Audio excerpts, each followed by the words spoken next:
নমস্কার বন্ধুরা, আপনাদের সবাইকে আজকে একটি নতুন স্বাদের রেসিপিতে স্বাগত জানিয়ে ভিডিওটি শুরু করছি। প্লিজ বন্ধুরা, ভিডিওটি প্রথম থেকে শেষ পর্যন্ত দেখার জন্য অনুরোধ থাকলো। চলুন তাহলে দেখে নেওয়া যাক কিভাবে রেসিপিটি তৈরি করছি। বন্ধুরা দেখুন, আমি এখানে 1 কিলো রাঙালু আগের থেকে সিদ্ধ করে খোসাটা ছাড়িয়ে নিয়েছি। এবারে রাঙালুগুলোকে ভালো করে চটকে নিব। আমি রাঙালুগুলোকে হাত দিয়ে চটকে নিচ্ছি। আপনারা রাঙালুগুলোকে কিন্তু গ্রেটারেও গ্রেট করে নিতে পারবেন। বন্ধুরা, আজকে আমি রাঙালু দিয়ে পান্তুয়া তৈরি করব। আমরা তো সকলেই পান্তুয়া মিষ্টি খেতে ভীষণ পছন্দ করি। দোকান থেকে পান্তুয়া কিনে না খেয়ে ঘরে কিন্তু মিষ্টি আলু দিয়ে দারুণ স্বাদের পান্তুয়া তৈরি করা যায়। আজকে আমি রাঙালুগুলোকে দিয়ে পান্তুয়া তৈরি করে নিব।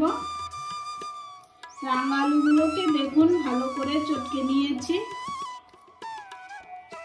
এবারে রাঙালুগুলোকে এক সাইডে রেখে দিচ্ছি। বন্ধুরা, গ্যাসটা ধরিয়ে কড়াইটা বসিয়ে দিয়েছি। এবারে কড়াইয়ে দিয়ে দিচ্ছি 3 বাটি জল। 3 বাটি জল দিয়ে দিলাম। এবারে দিয়ে দিচ্ছি 1 বাটি চিনি। একই বাটির মাপ করে দিয়ে দিচ্ছি 1 বাটি গুড়। চিনি আর গুড়টাকে একসঙ্গে জাল দিয়ে আমি পান্তুয়ার জন্য একটি শিরা তৈরি করে নিব। চিনি আর গুড়টাকে একসঙ্গে মিশিয়ে দিচ্ছি। বন্ধুরা, আমি এখানে চিনি আর গুড় দিয়েছি। আপনারা চাইলে কিন্তু শুধু চিনি দিয়েও শিরাটা তৈরি করতে পারবেন, এমনকি শুধু গুড় দিয়েও তৈরি করে নিতে পারবেন। তবে চিনি আর গুড় দুটো মিশিয়ে তৈরি করলে কিন্তু পান্তুয়ার টেস্টটা খুব ভালো হবে। এবারে দিয়ে দিচ্ছি 4টি এলাচ ফাটিয়ে। এলাচটা দিলে ফ্লেভারটা ভালো হবে। এবারে কিছুক্ষণ সময় ধরে জাল করে শিরাটা তৈরি করে নিব। বন্ধুরা, শিরাটা ওদিকে জাল হতে থাক, আমি এদিকে একটি পাত্র নিয়ে নিয়েছি। এর মধ্যে দিয়ে দিচ্ছি 3 চামচ পরিমাণ ময়দা, 2 চামচ পরিমাণ গুঁড়ো দুধ। এবারে দিয়ে দিচ্ছি সামান্য একটু বেকিং পাউডার। সবগুলো উপকরণ এবারে ভালো করে মিশিয়ে নিচ্ছি। সবগুলো একসঙ্গে ভালো করে মিশিয়ে নিয়েছি। এবারে নিয়ে নিয়েছি রাঙালু মাখাটা। এর মধ্যে দিয়ে দিচ্ছি সামান্য একটু লবণ। এবারে এই যে শুকনো উপকরণটা মিশিয়ে রেখেছিলাম, এটি দিয়ে দিচ্ছি 2 চামচ পরিমাণ। এবারে সবগুলো একসঙ্গে ভালো করে মিশিয়ে নিচ্ছি। আবারও দিয়ে দিচ্ছি বাকি মিশ্রণটা। সবগুলো একসঙ্গে ভালো করে মেখে নিচ্ছি। কিছুক্ষণ সময় ধরে ভালো করে মেখে নিব। 5 থেকে 7 মিনিট সময় ধরে ভালো করে মেখে নিয়েছি। এবারে হাতে একটু ঘি লাগিয়ে নিচ্ছি। হাতে ঘি লাগিয়ে এবারে পান্তুয়ার শেপগুলো তৈরি করে নিব। রাঙালুর মিশ্রণটা অল্প একটু নিয়ে নিলাম হাতে।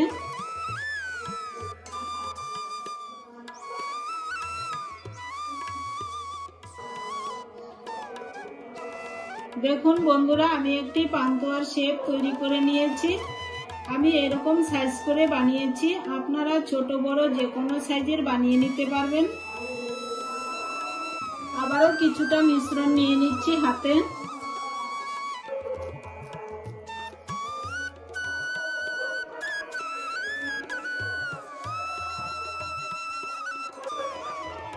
হাতের তালুর সাহায্যে একটি গোল শেপ দিয়ে নিয়েছি। দেখুন বন্ধুরা, 2টি পান্তুয়ার শেপ তৈরি করে নিয়েছি। এইভাবে আমি সবগুলো শেপ তৈরি করে নিব। সবগুলো পান্তুয়ার বল বানিয়ে নিয়েছি। বন্ধুরা দেখুন, কিছুক্ষণ সময় ধরে আমি চিনি আর গুড়টাকে জাল করে করে শিরা তৈরি করে নিয়েছি। শিরাটা তৈরি হয়ে গেল। শিরাটা খুব বেশি আঠালো তৈরি করতে হবে না, একটি পাতলা শিরা তৈরি করলেই হবে। এবারে শিরাটাকে নামিয়ে রাখছি। বন্ধুরা, শিরাটা তৈরি হয়ে গেল। আমি একটি কড়াইয়ে তেল গরম করে নিয়েছি। এবারে কড়াইয়ে দিয়ে দিচ্ছি এক এক করে পান্তুয়ার বলগুলো।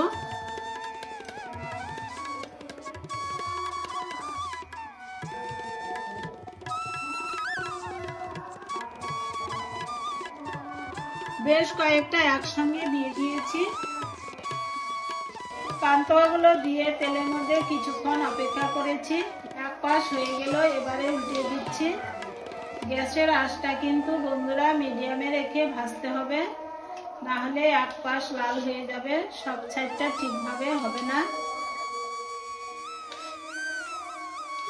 পান্তুয়াগুলোকে তেলের মধ্যে বারবার ঘুরিয়ে ঘুরিয়ে ব্রাউন কালার করে ভেজে নিব। কিছুক্ষণ সময় ধরে আমি কিন্তু পান্তুয়াগুলোকে খুব ভালো করে ভেজে নিব। বন্ধুরা, এই পান্তুয়াগুলো রাঙা আলু দিয়ে তৈরি হলেও কিন্তু খেতে দারুণ টেস্টি হয়। আপনারাও রাঙা আলু দিয়ে একবার ঘরে পান্তুয়া বানিয়ে দেখবেন, দুর্দান্ত টেস্টি হবে খেতে।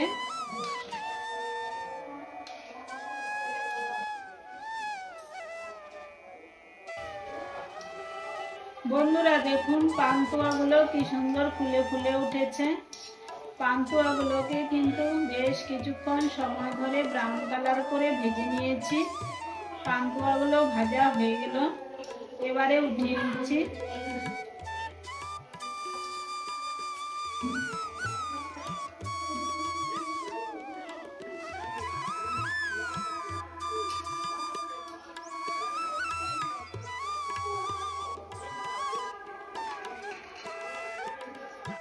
সবগুলো পান্তুয়া তেল ঝরিয়ে উঠিয়ে নিয়েছি। দেখুন বন্ধুরা, পান্তুয়ার কালারটা খুব সুন্দর এসেছে। পান্তুয়াগুলো ভাজা হয়ে গেল। বন্ধুরা দেখুন, এবার শিরার কড়াইটা আবারও বসিয়ে দিয়েছি। শিরাটাকে একটু গরম করে নিচ্ছি।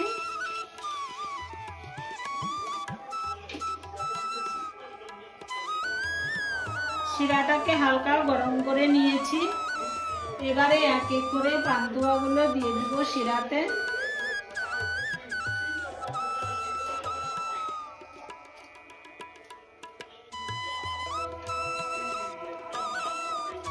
সবগুলো পান্তুয়া দিয়ে দিচ্ছি শিরাতে।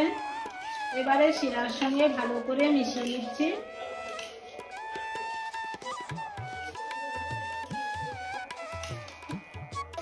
পান্তুয়াগুলোকে শিরার সঙ্গে ভালো করে মিশিয়ে নিয়েছি। এবারে গ্যাসের আঁচটা বন্ধ করে দিয়েছি। শিরাটা ভিতরে ঢোকার জন্য এবারে অপেক্ষা করব। এবারে 20 থেকে 30 মিনিটের জন্য চাপা দিয়ে রেস্টে রেখে দিব।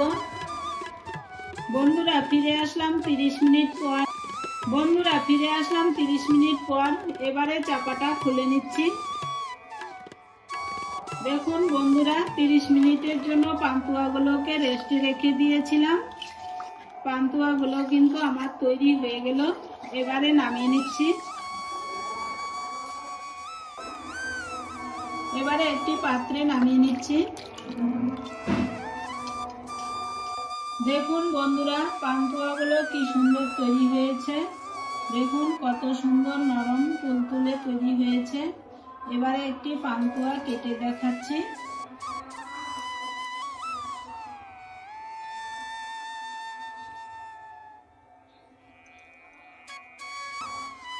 দেখুন পান্তুয়াটা কত সুন্দর নরম তুলতুলে রসে টুকটুকা তৈরি হয়েছে। এই পান্তুয়াটা যে রাঙা আলু দিয়ে তৈরি হয়েছে, খেয়ে কেউ বুঝতেই পারবে না। এর স্বাদ কিন্তু দারুণ অসাধারণ হবে। তাহলে বন্ধুরা, রাঙা আলুর পান্তুয়াটি তৈরি করেছি। পান্তুয়ার রেসিপিটি কেমন লাগলো কমেন্টে জানাবেন। আর আমার চ্যানেলটিকে লাইক, শেয়ার, কমেন্ট, সাবস্ক্রাইব করে রাখার জন্য অনুরোধ থাকলো। আজকের মতো এই পর্যন্তই। ভালো থাকবেন, সুস্থ থাকবেন। আবারও দেখা হবে নতুন কোনো রেসিপি নিয়ে। ধন্যবাদ।